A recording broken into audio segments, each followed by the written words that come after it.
afternoon, everybody, and welcome to today's webcast. And as you can see, I have the banner across the bottom of the screen. We are using StreamYard. So if you are going to post a comment, just please allow StreamYard access to your profile so we can put a name to the post.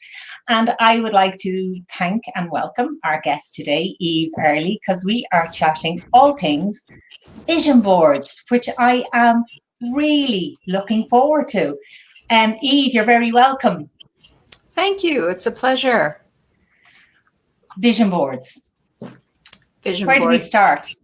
I mean, we were chatting the other day ahead of today's interview, and we spent 90 minutes on a call, you know, going through all things on vision boards. And we could have continued that chat as well, only for we had other stuff that we had to tend to.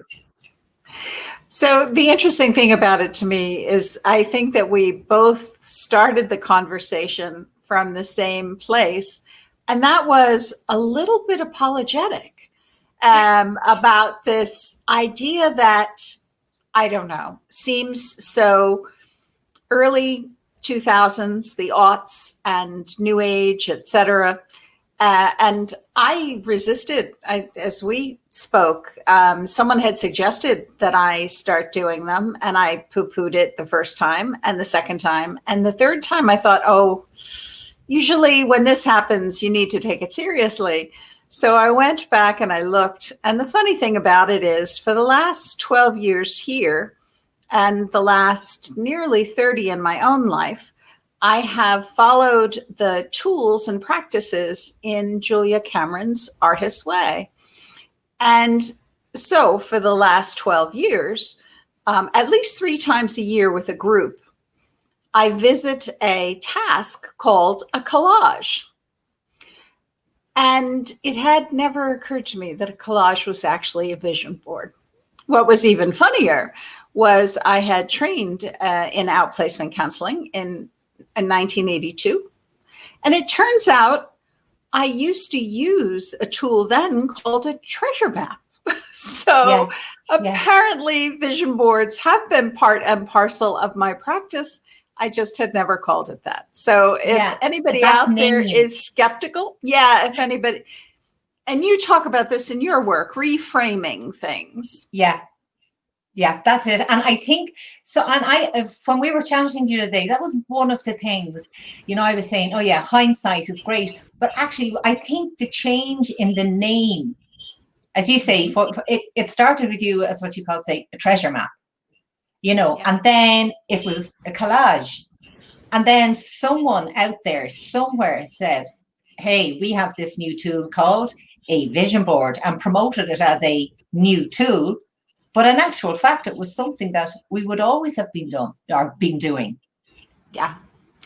And in fact, it's funny because I've had this conversation a few times, and I recently did a post about it.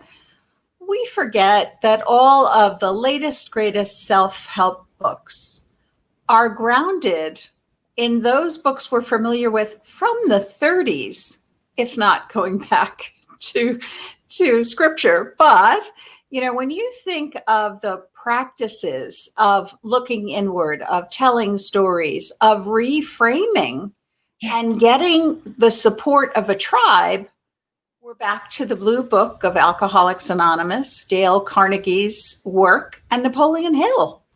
So Think and Grow Rich, you know, how to make friends. This is a basic message that is saying go inward. You know, how do you get in touch with your values?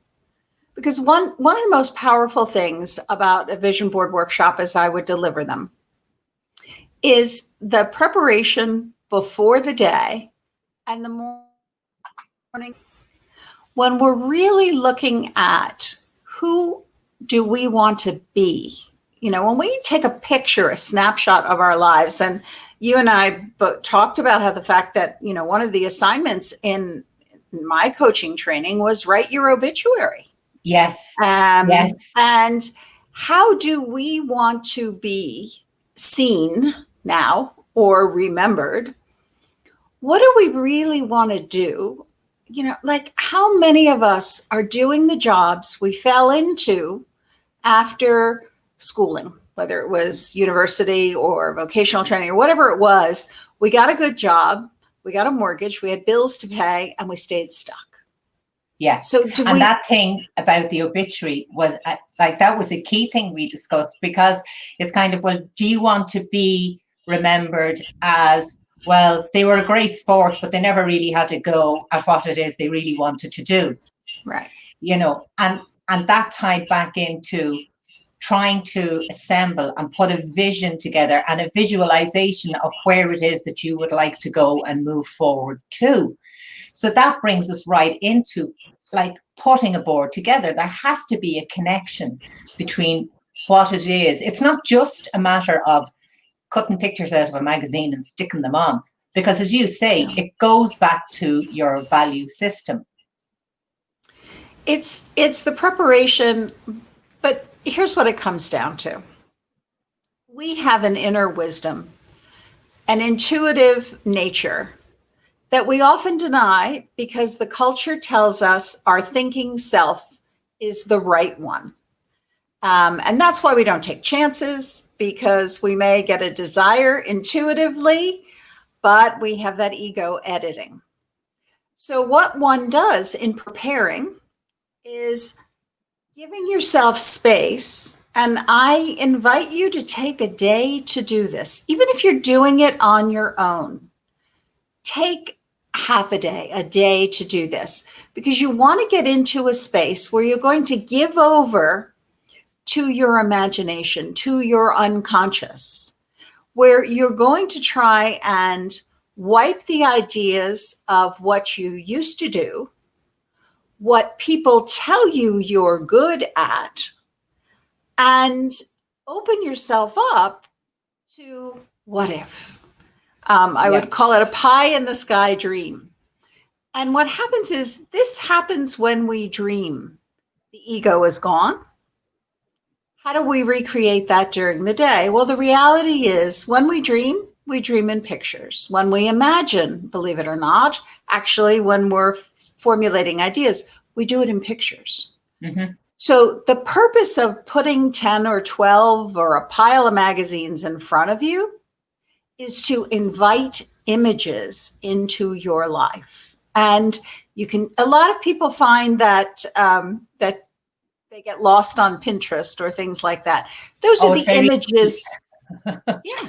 But those are the images calling you. And that's what we're trying to do. So when you open up the magazine and that photograph appeals to you, don't think about the why. Don't think about, oh, I can't afford that. Or don't think about, oh, I'll never be able to go to Bali, or whatever it is. Just rip the page out. You're not going to use all of these, but we're inviting you to go mad with images and tear and rip and go and create a pile. And I know it sounds insane, but sometimes we do this for as long as 2.5, 3 hours. And it's happening in that's relaxed and playful. I can't do it now with COVID, but often I'll bring bubbles, things that you haven't played with in a really long time, to invite you to come into a playful, imaginative place.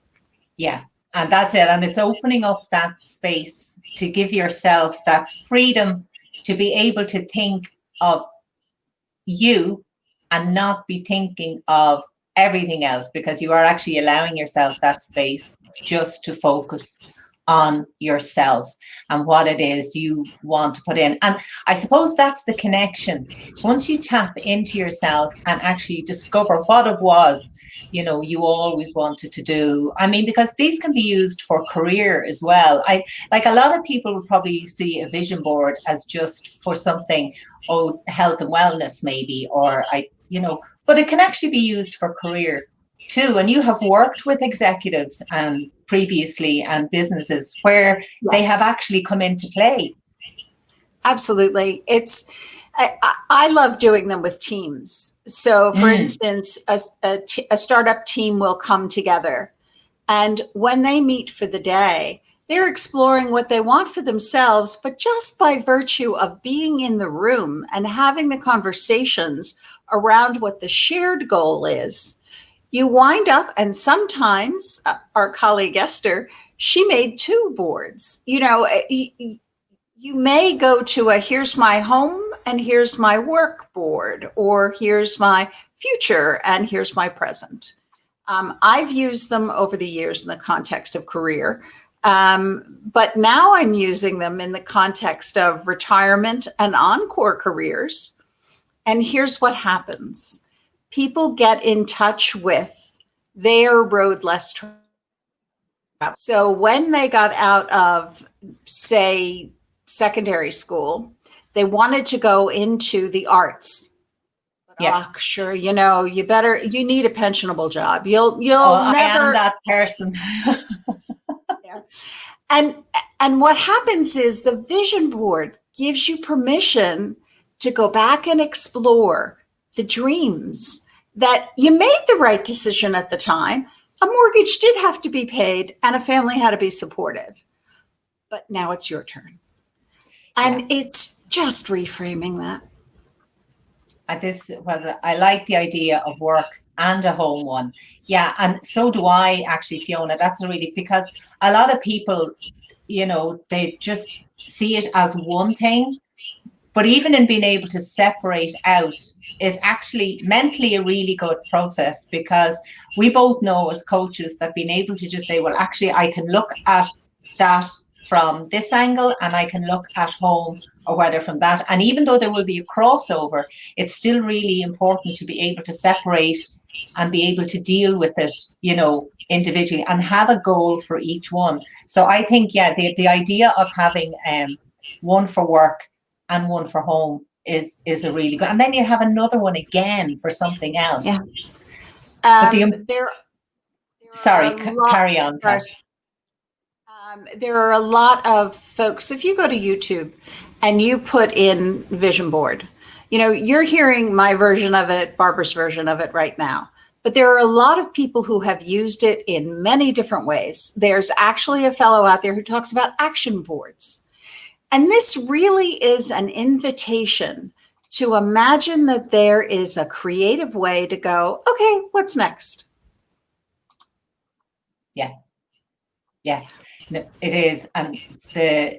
And I'm still an action board, even puts another level on it again, because it's the absolute kind of, I am going to do this, because it even puts a power behind it again, as opposed to just visualizing it, that you're going to put the action into it and you're going to put the effort into it. But it's one thing creating these, but you do have to connect, and you do actually have to keep them where you can see them. Absolutely. So one of the amusing things about the program that I use is that it was developed in America. And so the suggestion is that you put this in a place where you will see it frequently, perhaps on the door of your walk-in closet. Something that doesn't exist here. But I'm sorry, our humble houses, yes. So the suggestion is, and when people are choosing how big to do it, do I use an A0 or an A1 or whatever size? Keep in mind, you want this someplace that you will revisit it. So I encourage you to keep that in mind. But, we know the science behind it works. Sports figures, especially, since as far back as the 70s and 80s, they've studied them, they've done their brain scans, and the act of visualizing creates the same reactions as actually achieving. And in my practice, and I'm sure you've experienced it as well, very often clients get blocked just before they're going to succeed. Because in the end, I think we fear success. Yeah. Because we don't know what it feels like. Yes. As much as we feel failure, which we of course I know how to do. So this idea of visualizing keeps you ready to experience that flow. And it, again, visualization works. And are you going to, just set the map that says, I'm going to go in this direction? My experience of those collages, and the first one I did almost 30 years ago, was that I had no conscious intention of where it was going to take me. Within a year, I was in a new career. And when I go back and look at the board in hindsight, it's there.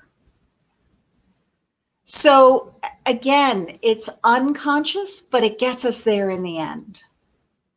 And we've been using it in coaching for a long time, and it may not have been pictures on boards, because when you think of, and excuse me now, because if anybody is here from the college, I can't remember the name of the exercise we do, but where we sit somebody, we have 3 chairs, and you sit as the observer and the critic, and you look at yourself, you have a problem, and what would this person say? And as an observer, what would you say? And it is a very, very, like, I would use that quite a bit to try, when you're getting somebody to really look inside on themselves.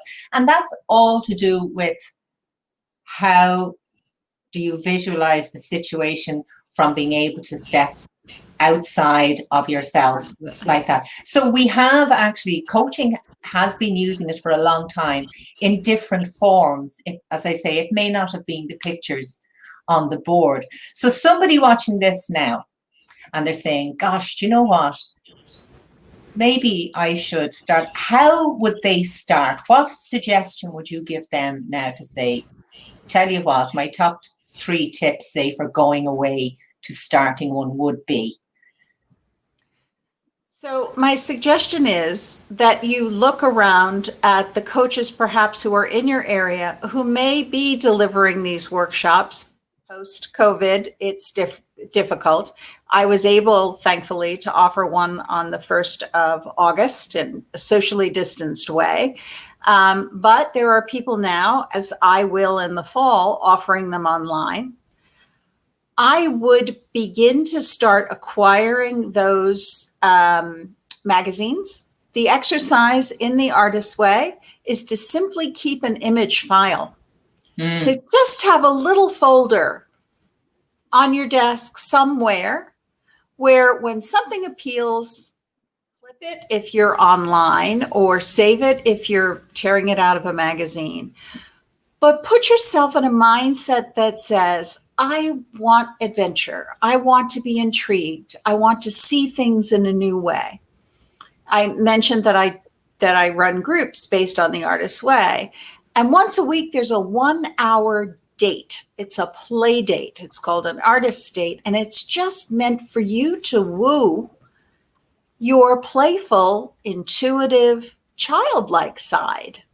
So, we're doing coloring books for stress relief now. Yes. Let's get back I have to them. playing.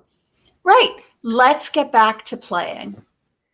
Yeah. And actually, it's funny because I'd be very much of the physical kind that have the folder with the pictures in it to physically connect and put them down.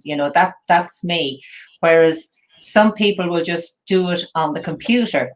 And because obviously there's loads of apps and things like that where you can have it. But I don't think, now maybe I'm wrong, but I actually don't think you would be as connected with it by doing it on a screen. I think the physicality is actually what can make the difference too. Because you remember, it's like when you turn a page in a book, that feel of turning the page in the book. I wouldn't be good for book apps. So it's what physicality? So what's really interesting is many years ago, when my children were coming up, I would take them on road trips and we would listen to books on tape. And that was lovely. But within a year or two, it could be I had picked up the book, started reading and going, oh, this sounds familiar, and realize I had done that book, but not having turned those pages, held it, seen the title, I hadn't taken it in the same way. Yeah. Yeah. The same goes for any exercise that you hand write. So again, an Artist's Way discipline would be morning pages, but in coaching, I have people start out by writing down their 10 most significant successes or accomplishments in their life. And I'm talking about things like learning to ride a two-wheeled bike. This is not grand and glorious money-making schemes. This is, how did you accomplish something for the first time? And back when I trained in the 80s, my mentor said, don't let them type it, because if they type it versus writing it, it will take them 3 sessions to own the accomplishment. Yeah. And he was right. Yeah. It was that writing. So that physical, tear it out. I think in many ways that act of ripping out that image is your commitment to it. It's like, yeah, I want this badly. It's a great feeling. Oh, it's fabulous. It is. It's a great feeling. Yeah, that's mine, and that's mine, and mine. mine. And you do get that feeling when you're tearing it out, because I mean, I will, like anything, you look at a picture on screen and you go, yeah, that's nice, and click that in and sure, drop it. It doesn't emotionally have the same, when you're doing something physical, as you know, like you feel it from your feet up. Your whole self. Yeah, your whole self. I love that mine. You should see me when I really get going. Well, the reason is that that's 2 years old, and we know that. But the fact of the matter is, we came into this world whole. Yeah. Nobody has ever looked at an infant and said, "Who do you think you are?" All of those negative messages, all of our kind of compartmentalizing and fracturing happened after that. So anything that takes you back to mine, or those really, important ownership bits that, hey, look, the world is just supposed to feed and clothe me and keep me warm. That's when you're coming into yourself. Yeah. Absolutely. Absolutely. And there was one word, actually, give it another couple of minutes, because there was one word that we used the other day in our chat, and instead of vision board, it was an intuition board. Because that's what it is. There is nothing that you and I need to know in our journey, in our pilgrimage, whatever this is. There's nothing we need to know moving forward that we actually don't have the wisdom for within. Yeah. And there's a very interesting kind of biblical teaching or by the teachers that says the sages are more important than the prophets, because what you have to do is process the wisdom and access it. And we know it. It's there. But we usually don't allow it, because we let our ego, we let the shoulds, the must-dos, the somebody else needs me take over. Yeah. So we're inviting you to intuit, to dream your purpose. What's next for me? Not my next job, not my next role, not my next relationship. What's my purpose? What makes me feel like the best version of me? And I think that is absolutely a great note to finish on, which is what makes me the best version of me. Now, hopefully, we will get some comments on this then afterwards that maybe some people might actually like to share. It would be great, because I know Eve will pop into the comments later on if there's anything there, and she will interact with you and she will get back to you. And I'm just going to put up her page again. So Esther isn't here, for those of you that were wondering why I was looking away from the camera every now and again. No, Esther is off. She took a day off. So but we allowed that? And we allowed that, yes. And I have to wish them a happy anniversary, because that's why she's off. So you can get in touch with Eve here on her website, empowering-change.com, and you will find out more about the Writer's Way and the workshops and everything else that she has going on. And Eve, thank you so much for coming on board and being interviewed today and let me have a chat. Great connections made between our chat the other day and today. So an absolute pleasure. Thank you so Thank you. much. For me as well. Thanks.